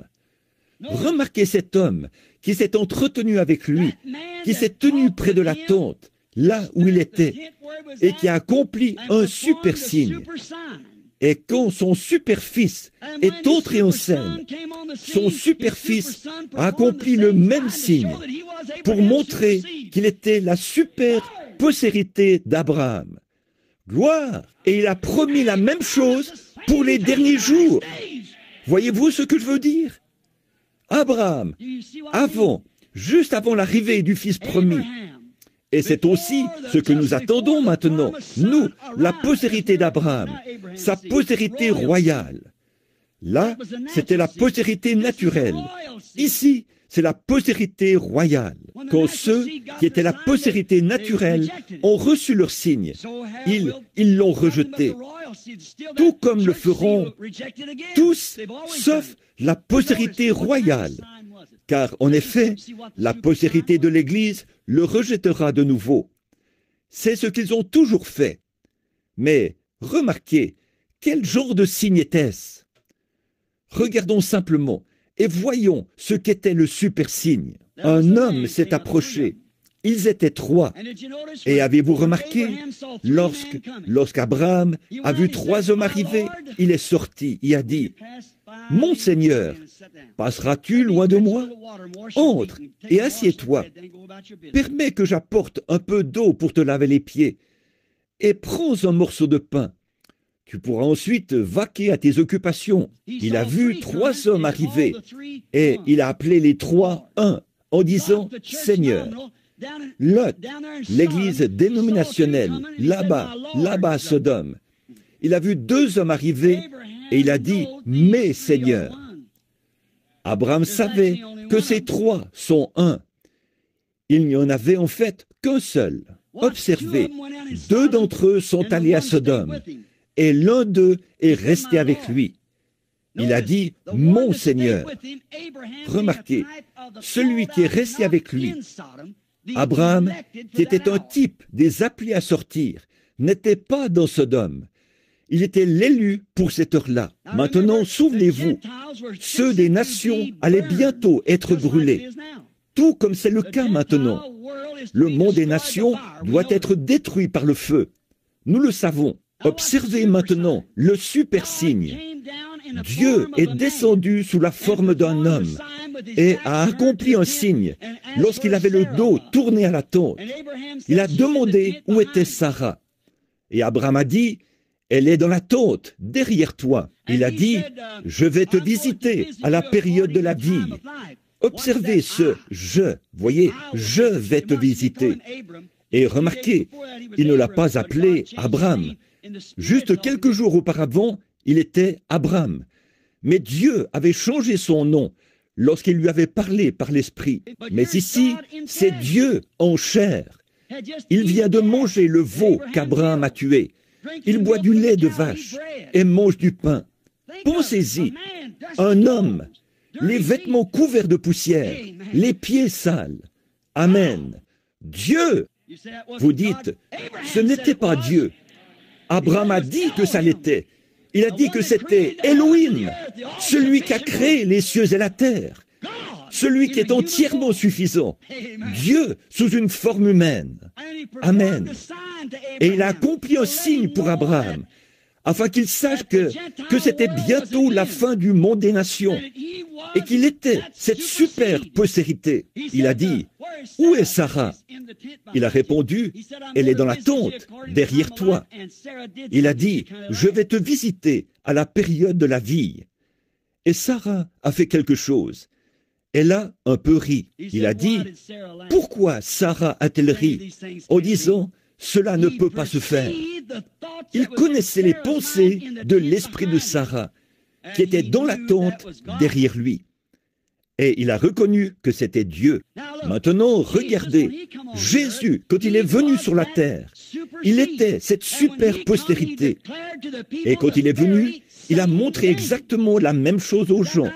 Pas vrai? Or, comme il savait que ce temps de la fin allait venir, il a dit, « Vous ferez, vous aussi, les choses que je fais, parce que Dieu a dit que je vous donnerai un signe éternel, perpétuel. Amen. » Voilà le super signe. Regardez le parcours de l'Église. Elle est passée par Luther, Wesley, les pentecôtistes, les dénominations. Nous avons eu des révélations et toutes sortes de choses. Nous avons eu le parler en langue. Nous avons eu les dons de guérison. Nous avons eu toutes sortes de manifestations. Mais regardez, là, au temps de la fin, avant l'embrasement et la destruction, le super signe apparaît de façon mystérieuse.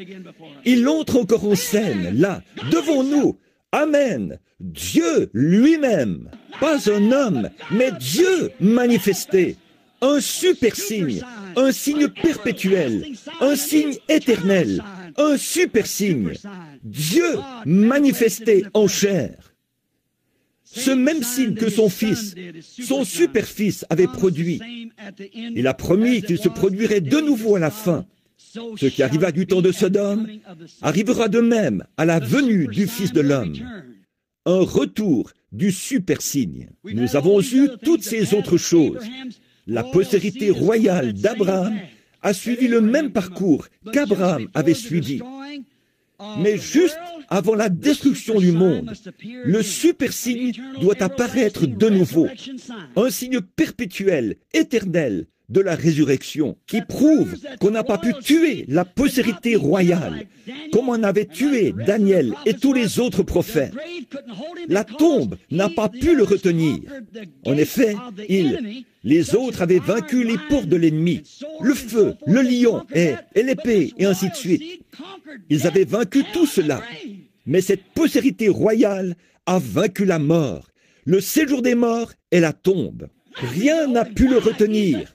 Pourquoi? Il est un super signe perpétuel. Quel est le super signe? La résurrection de Jésus-Christ, qui, 2000 ans après sa mort, se tient toujours au milieu de nous, comme il l'avait fait à l'époque. Il se manifeste dans son Église, dans la chair humaine. Il est le même hier, aujourd'hui, et éternellement. Amen. Une vierge concevra. Et dès lors, Dieu et l'homme seront un, unis ensemble. Un signe perpétuel, éternel, un super signe. Il vit, il vit. Jésus-Christ vit aujourd'hui. Vous me demandez comment je sais qu'il vit. Il vit dans mon cœur. Je le vois parmi nous. Toute sa postérité élue verra cela. Oui, monsieur, les élus de son époque l'ont vu. Ceux qui avaient été prédestinés l'ont vu. Au milieu de l'incrédulité, ils y ont quand même cru. Ils étaient là, au milieu des incroyants, et ils l'ont quand même confessé publiquement. Oui, tu es le Fils de Dieu, le roi d'Israël. Oh là là, là, parmi des milliers d'incroyants, un homme qui s'appelait Simon-Pierre s'est avancé.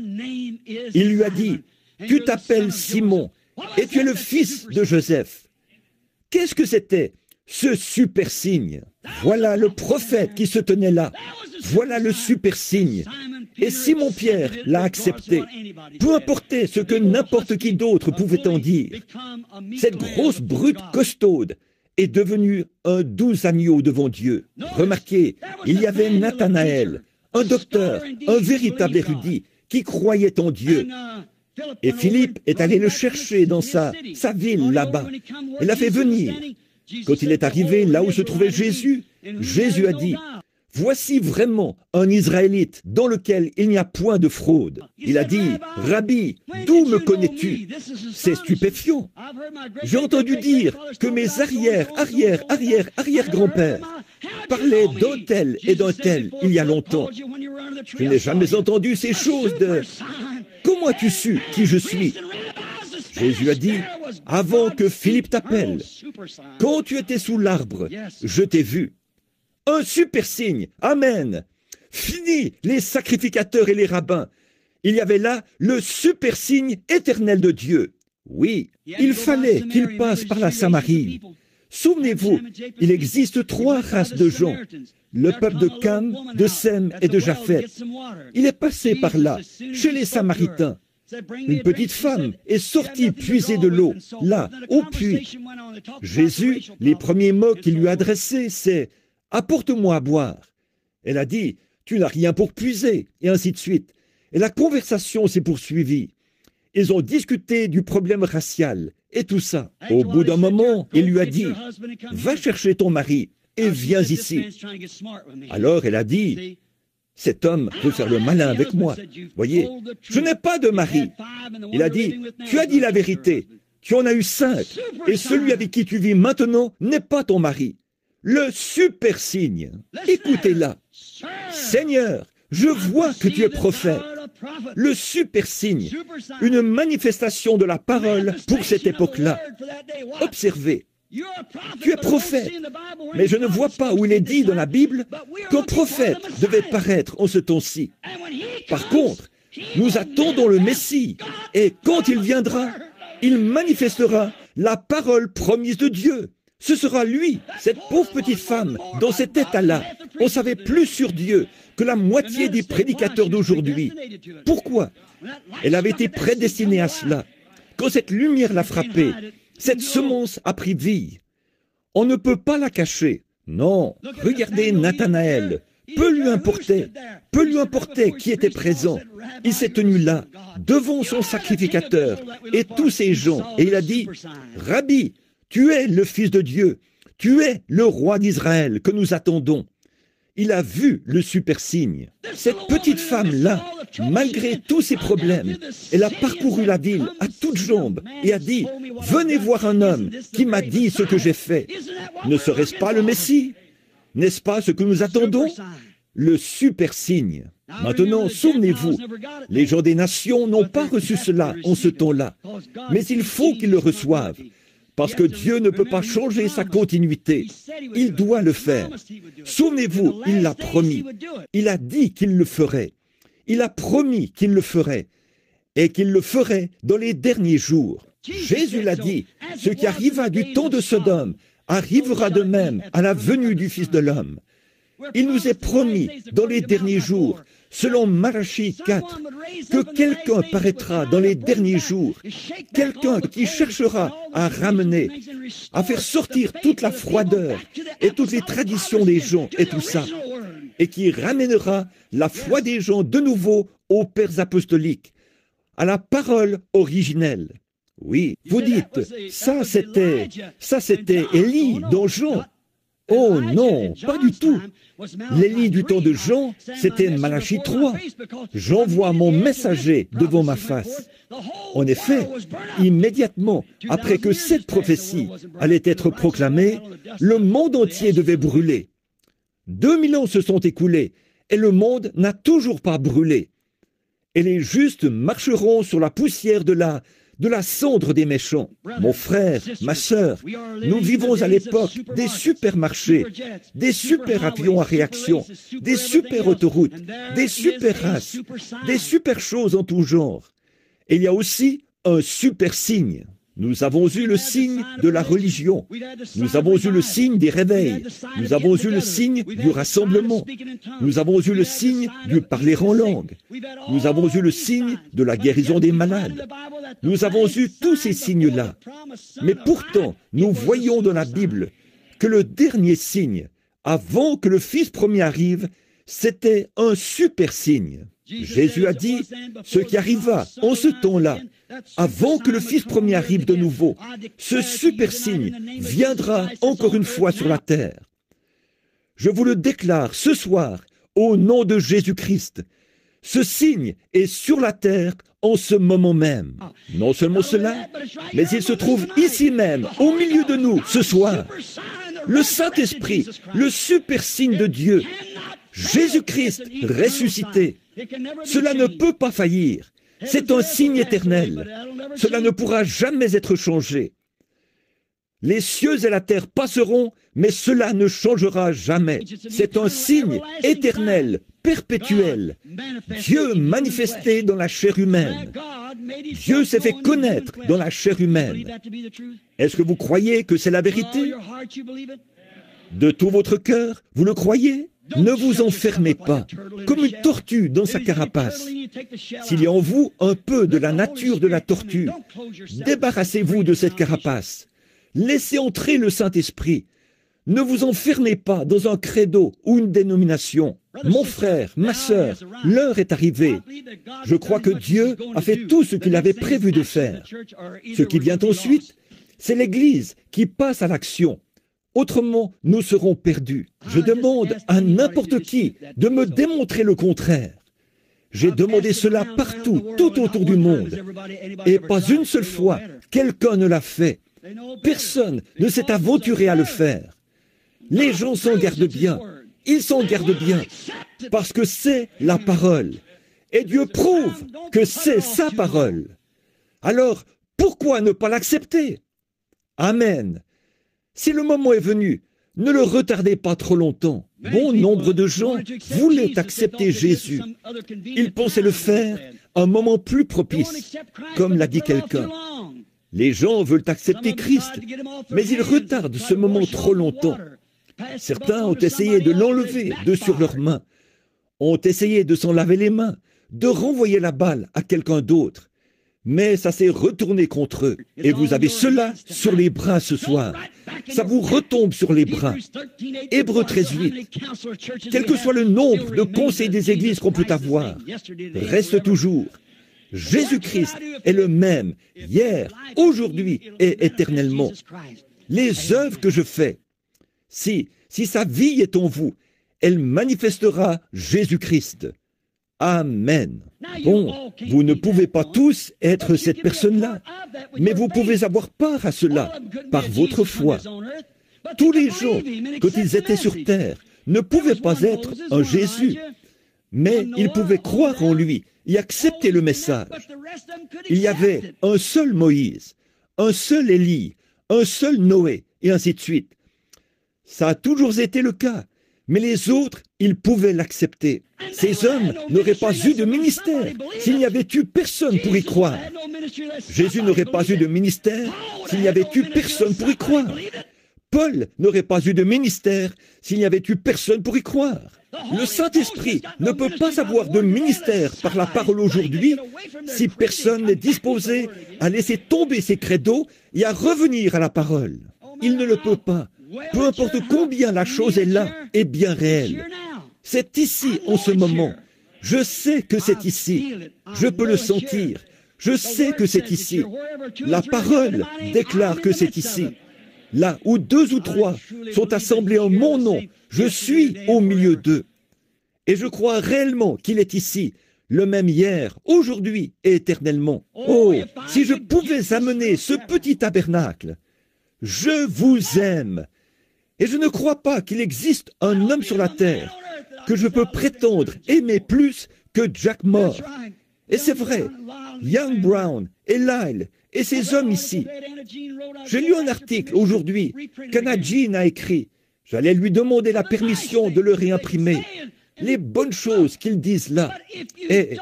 Et regardez, mais si vous ne vous réveillez pas rapidement, il sera trop tard. Life Tabernacle, je suis une partie de vous. Et c'est pour cette raison que je m'écrie. Année après année, il y a un refroidissement ici, je le constate. Vous ne le remarquez peut-être pas. Vous vivez en plein dedans. Mais restez sur le champ de mission quelque temps. Et là, revenez avec votre souvenir qui date de l'année précédente. Ne vous l'ai-je pas dit là-bas, dans cette petite tente, un soir, à partir de cette heure? Qu'ai-je dit au sujet de Shreveport?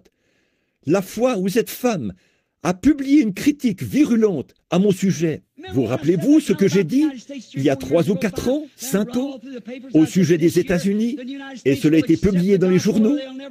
J'ai dit, c'est cette année que les États-Unis accepteront l'Évangile, ou bien ils ne l'accepteront jamais. Ils sont en déclin depuis ce temps-là, et il n'y aura plus jamais un autre grand réveil comme celui-ci en Amérique. Si vous croyez que je suis un prophète, souvenez-vous que c'est la parole du Seigneur. Regardez bien, voyez si ce n'est pas en train de mourir. Les églises sont en train de mourir. Elles dépérissent.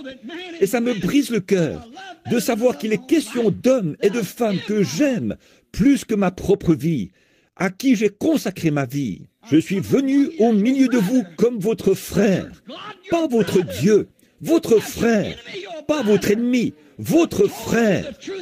Je vous ai dit la vérité, et Dieu a montré qu'il en est bien ainsi. Chaque parole que j'ai prêchée, il l'a déclarée comme étant l'exacte vérité. Alors mon frère, ma sœur, pourquoi ne pas l'accepter? Pour l'amour de Jésus-Christ, pourquoi ne l'acceptez-vous pas? Si vous pouvez simplement croire que c'est la vérité, l'accepter comme étant la vérité, c'est tout ce que je vous demande de faire. Courbons la tête un instant. Je vais m'arrêter là, sur ces notes que j'avais. J'avais annoncé que j'allais faire un appel à l'hôtel et laisser Billy Paul distribuer les cartes de prière.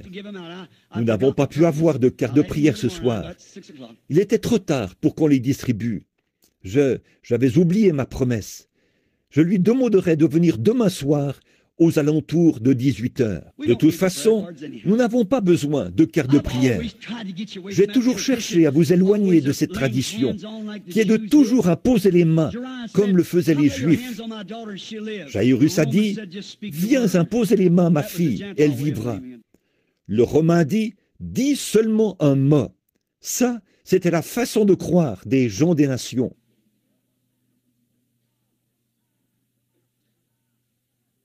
Si je vous ai dit la vérité, maintenant écoutez ce défi. Si je vous ai dit la vérité, alors je dois me tenir ici, sur cette estrade devant vous, et vous dire ces choses. Et à quoi bon vous dire ces choses si Dieu n'est pas là-dedans? Et si c'est la vérité de Dieu, il est tenu de la confirmer. Il doit la confirmer. Il a promis qu'il le ferait. Mais allons-nous rester assis là, comme engourdis? L'Esprit est-ce Ichabod sur le Life Tabernacle? Est-ce que cela a été écrit sur ce tabernacle?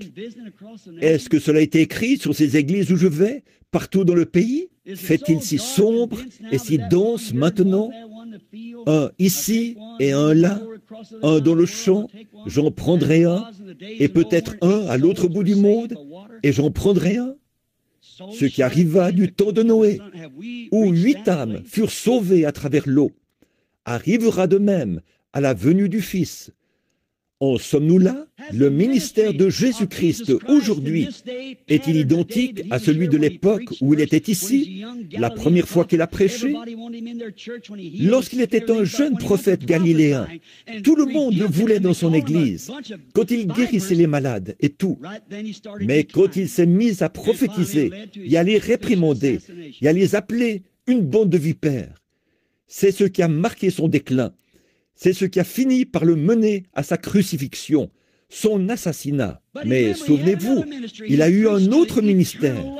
Il a prêché à ceux qui sont perdus et damnés pour l'éternité, qui ne s'étaient pas repentis à l'époque où ils avaient eu la possibilité de se repentir. Ce même ministère pourrait-il réapparaître? Le ministère pourrait-il se poursuivre en s'adressant à des gens qui sont perdus et damnés, qui ne peuvent bénéficier d'aucune miséricorde? Pensez-y. Et si c'était le cas, vous dites, est-ce le cas, frère Branham? Je ne sais pas. Il est peut-être plus tard que nous le pensons. Si vous voyez l'ombre d'une chose, vous savez ce que cette chose sera quand vous aurez le positif. Si vous levez les mains et que vous voyez 4 doigts, 5 doigts, c'est ce à quoi ressemblera votre main quand le négatif deviendra positif, car c'est ce qui est présenté par l'ombre. Croyez, mes amis. Oh, que Dieu vous vienne en aide.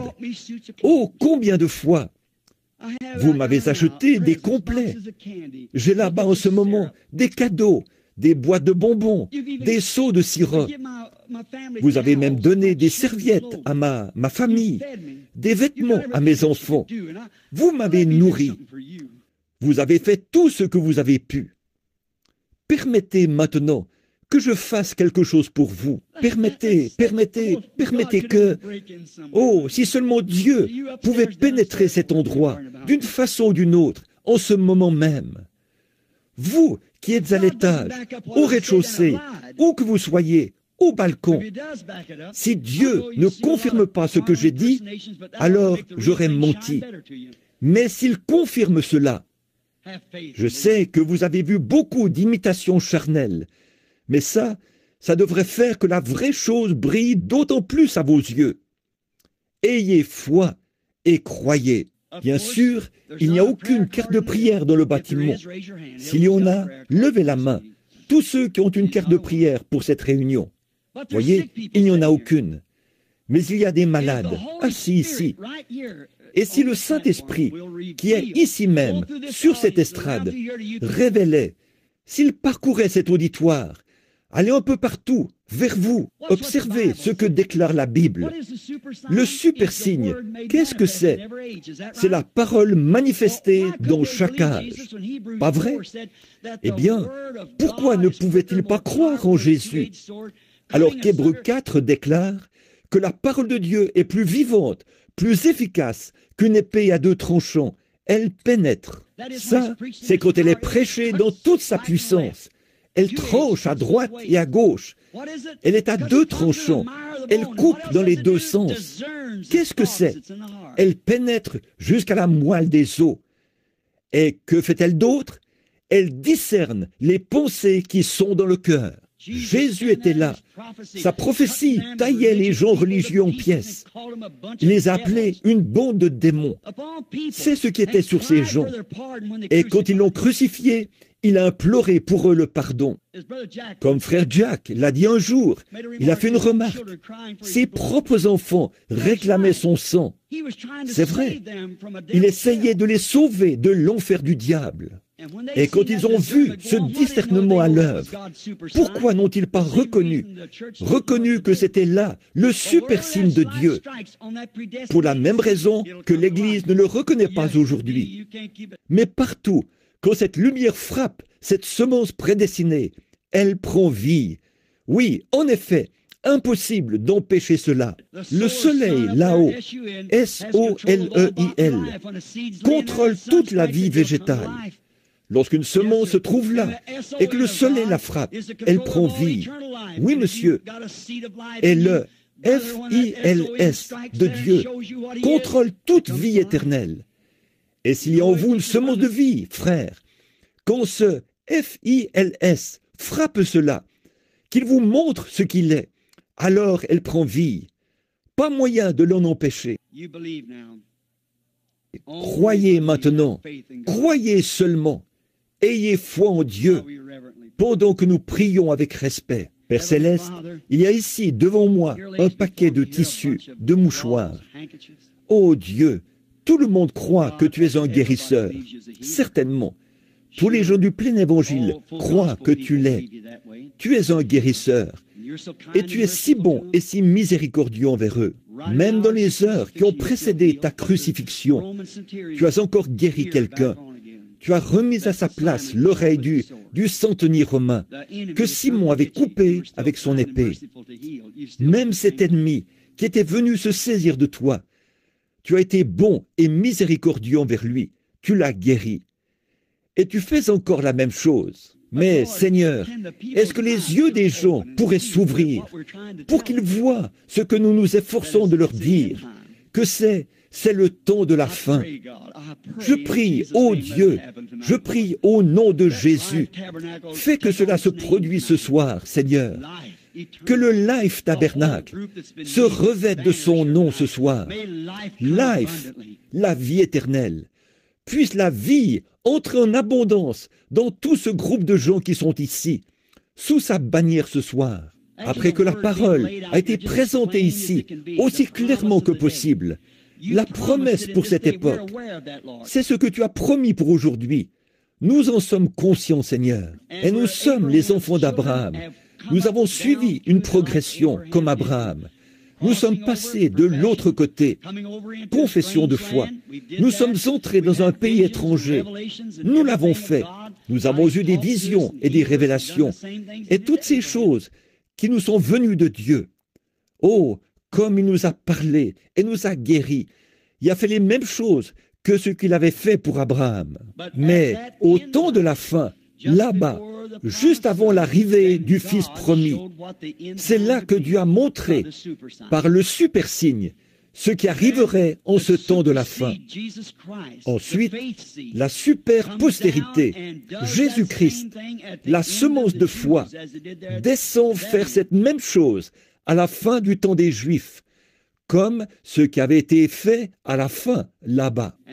Et maintenant, à la fin de toutes choses, il a promis de revenir. Ce qui arriva du temps de Noé et du temps de Sodome. Vous ferez, vous aussi, les œuvres que je fais. Si sa vie est en nous, elle le reflète lui. Elle reflète le constructeur, le créateur du produit. Son œuvre le reflète toujours. Le reflète lui. Et Dieu s'est reflété en Christ. Si vous ne pouvez pas me croire, croyez à ses œuvres.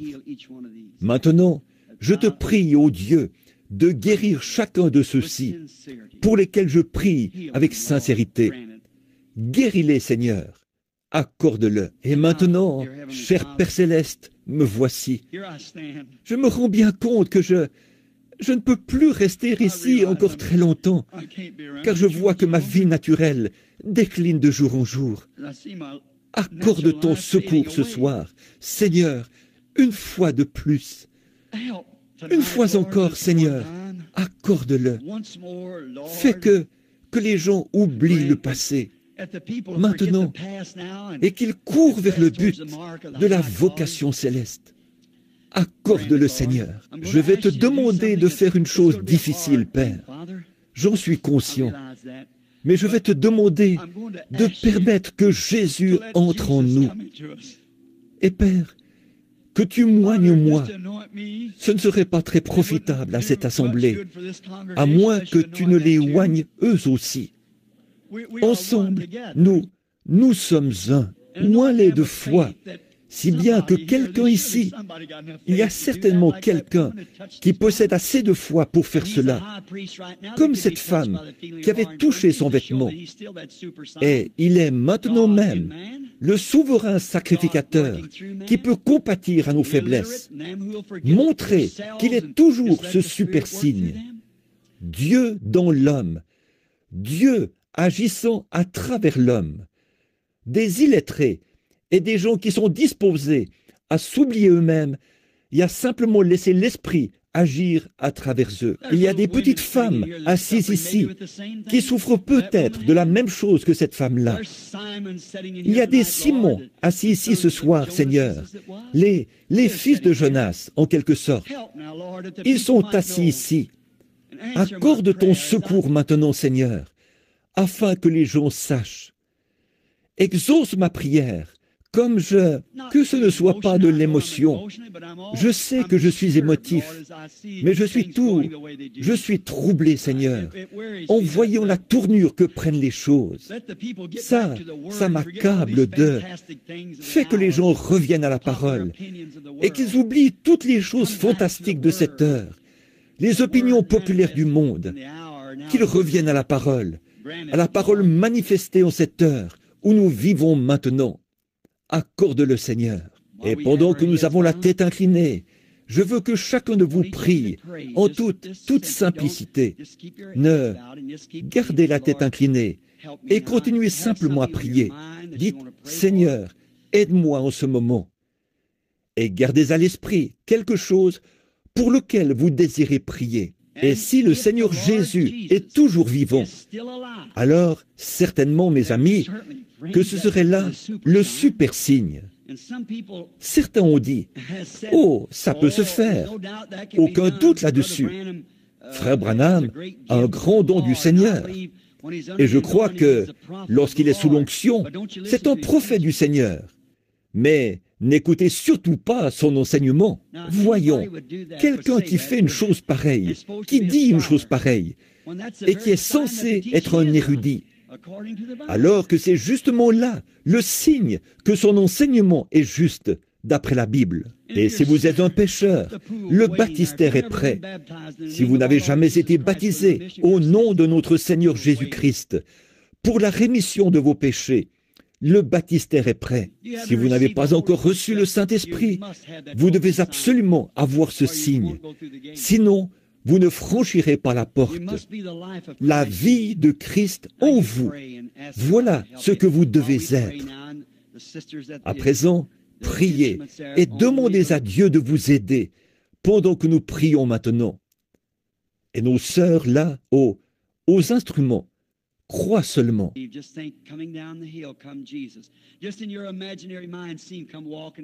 Imaginez-vous Jésus qui descend de la montagne. En pensée, dans votre imagination, représentez-vous-le en train de passer la porte. Il s'avance ici et debout derrière la chaire, il dit « Mes enfants ». Imaginez cela dans votre pensée en ce moment. Que tout le monde soit vraiment respectueux. Restez bien tranquille et priez partout. Continuez à prier. Dites,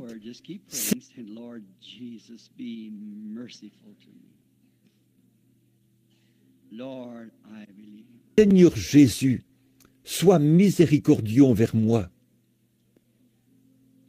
Seigneur, je crois, Dieu notre Père, ils sont tranquilles à présent.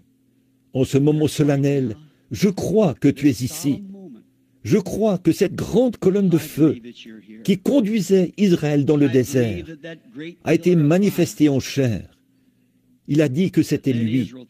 Avant qu'Abraham fût, je suis. Je suis venu de Dieu et je m'en vais à Dieu.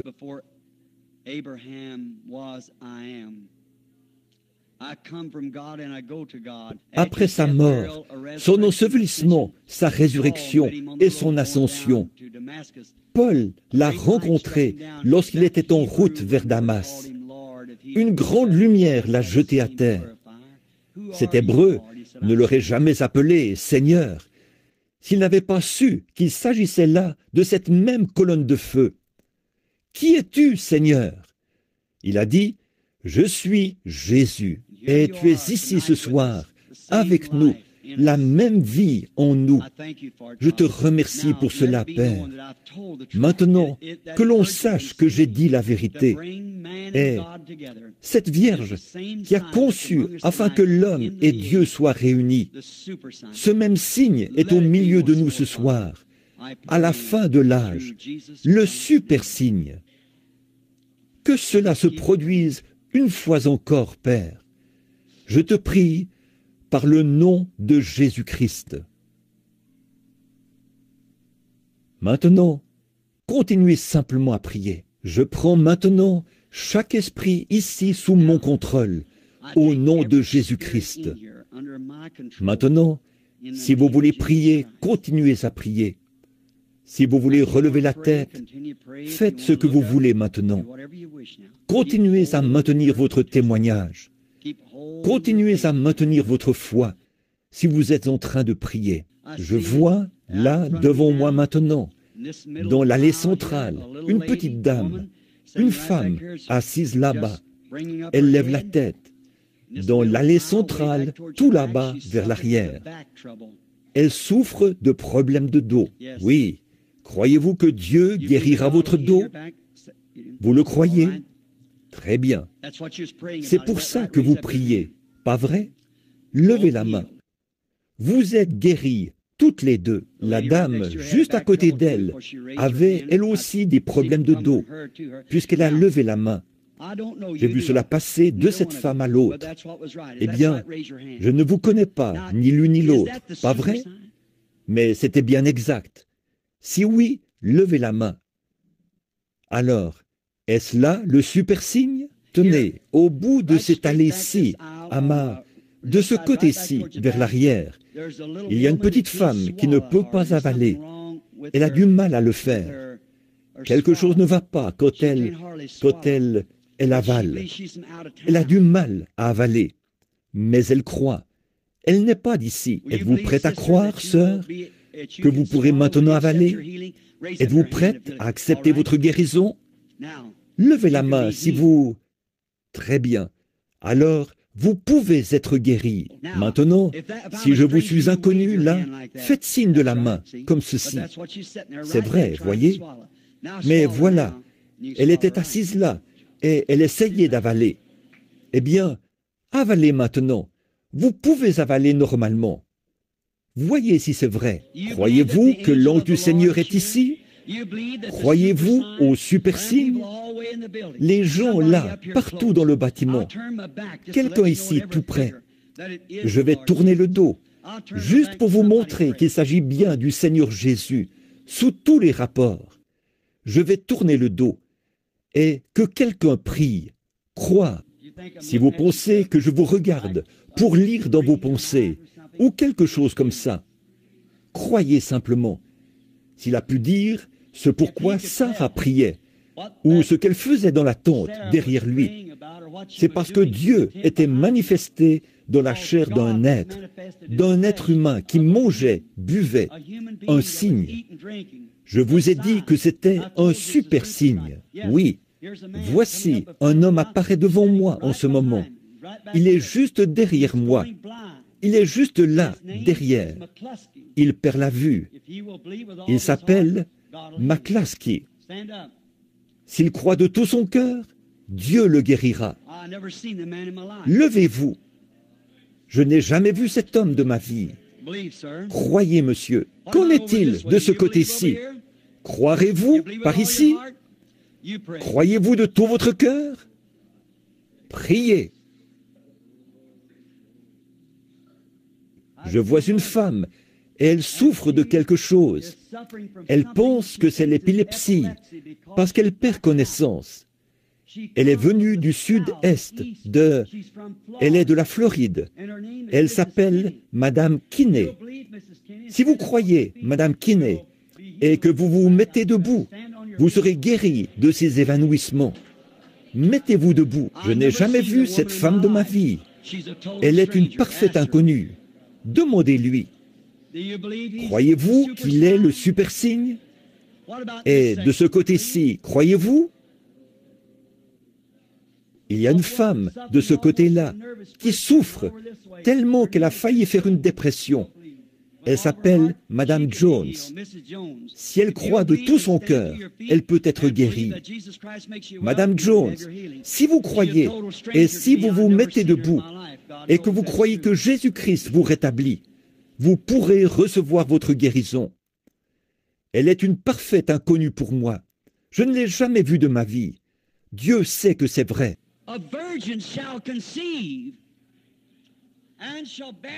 Une vierge concevra, elle enfantera un fils, et on l'appellera Emmanuel, ce qui signifie Dieu avec nous.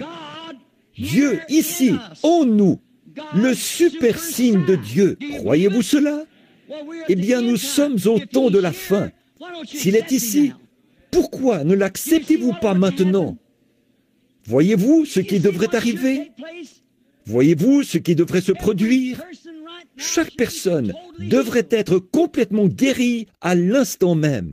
Il y a quelqu'un, il y a quelque chose qui est ici pour accomplir cela. Tout le monde le sait. Le Dieu du ciel sait que je ne connais aucune de ces personnes. Ce sont de parfaits inconnus. Demandez-leur et vous verrez. Je ne sais rien de ces gens. Je ne sais pas qui ils sont, d'où ils viennent, rien.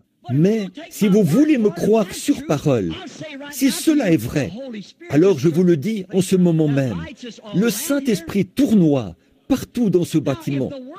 Cette lumière est tout autour, ici. Maintenant, si la parole est vraie et que la parole est manifestée devant vous, comment se fait-il que nous ne la recevions pas? Qu'est-ce qui va venir ensuite, frère? Vous avez des ennuis, vous aussi. Quelque chose au sujet. Eh bien, c'est votre femme. C'est exact. Un instant, je vais voir ce que c'est. Vous l'avez confessé. Tenez-vous-en là. Je vous mets au défi de croire Dieu maintenant même. Le super signe.